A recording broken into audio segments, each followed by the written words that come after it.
అందులో వచ్చే లాభంలో నుంచి దేవుని కంటూ కొంత పక్కన పెట్టు, ఆ డబ్బు ఖర్చు పెట్టు. చెప్పించరా, బోలెడంత మంది పాస్టర్లు ఉన్నారు కదా, వాళ్ళతో చెప్పించు.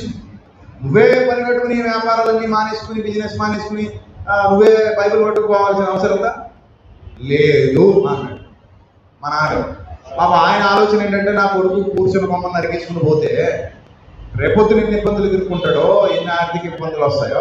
ఇప్పటికే అప్పుడు ఇంకో మాట కూడా, మా ఫ్యామిలీలో ఎవరు ఇలాంటి వాడు లేరు కదా, కొత్త మార్గం వేసుకుంటూ పోతానంటున్నావు, కొత్తగా ఏదో ఎంచుకుంటున్నావు నువ్వు, ఇది మంచిది కాదు, నా మాట విని, నీ నిర్ణయం సరైనది కాదు అన్నాడు ఆయన.